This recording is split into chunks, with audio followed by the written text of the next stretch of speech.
નમસ્કાર વિદ્યાર્થીની બહેનો, શારીરિક શિક્ષણ વિષયમાં પાઠ 6 એ પાઠનું નામ છે માન્ય ચિકિત્સા પદ્ધતિઓ. ચિકિત્સા એટલે સારવાર, એની અલગ અલગ પદ્ધતિઓ આપણે સમજવાની છે આ પાઠમાં. આદિમાનવ જંગલી અવસ્થામાં રહેતો હતો. તે અવસ્થામાં તે પોતાના ભરણ પોષણ માટે શિકાર કરતો હતો. તે આપણે જાણીએ છીએ. જંગલી અવસ્થામાં તેને કોઈ રોગ થતો હતો કે કેમ, અને થતો હોય તો તેની સારવાર કેવી રીતે કરતો હતો તેની કોઈ સ્પષ્ટ માહિતી આપણને મળતી નથી.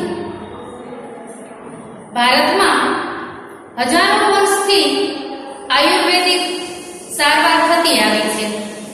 આથી આયુર્વેદને 5મા વેદ તરીકે ગણવામાં આવે છે, જે આપણે જાણીએ છીએ. આયુર્વેદ સિવાય ત્યાર પછી વિજ્ઞાનના વિકાસની સાથે સાથે અન્ય સારવાર અથવા ચિકિત્સા પદ્ધતિઓ વિકસી, તેનો આપણને ખ્યાલ છે. અહીં પ્રચલિત થયેલી અને જેમાં સ્પેશિયલાઇઝેશનની ડિગ્રીઓ અપાતી હોય તેવી નીચે દર્શાવેલ માન્ય ચિકિત્સા પદ્ધતિઓ વિશે આપણે વિશેષ માહિતી મેળવીશું. 1. આયુર્વેદ. 2. યોગોપચાર. 3. હોમિયોપેથી. 4. નિસર્ગોપચાર. 5. યુનાની ઉપચાર. અને 6. એલોપેથી. આ બધી અલગ અલગ પદ્ધતિઓ છે. એમાં સૌથી પહેલા આપણે જોઈએ કે આયુર્વેદ પદ્ધતિમાં કઈ રીતે, કયા પ્રકારે સારવાર આપે છે. તો આયુર્વેદ એ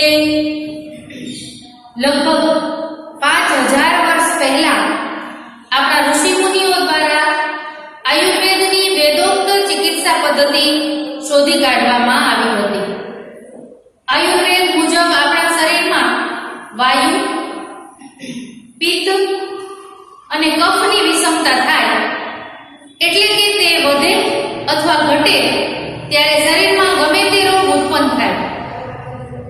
આયુર્વેદમાં 3 દોષો ગણવામાં આવ્યા છે. આ ત્રણેય દોષો દૂષિત થાય ત્યારે રોગો ઉત્પન્ન થાય.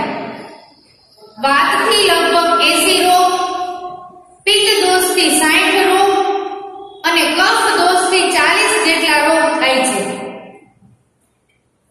આ દોષોથી થતા રોગોનું શમન કરવાની ચિકિત્સા આયુર્વેદમાં છે.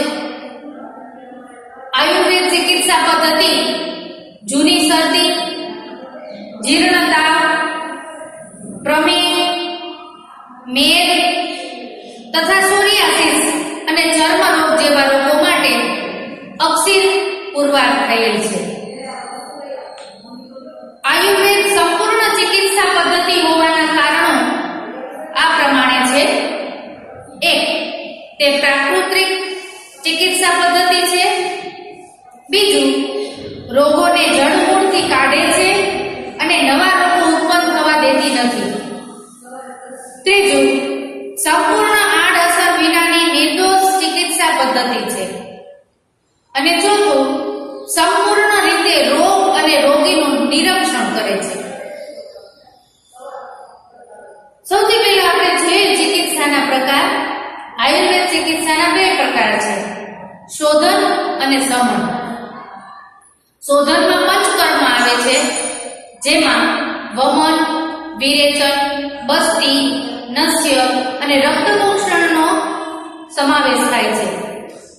જ્યારે શોધનમાં સ્નેહ અને સ્વેદન મુખ્ય પૂર્વકર્મ છે. સ્વેદનથી દોષ કોષ્ઠ તરફ પ્રવૃત્ત થાય છે અને કોષ્ઠમાંથી વમન વિરેચન દ્વારા તેને બહાર કાઢવામાં આવે છે.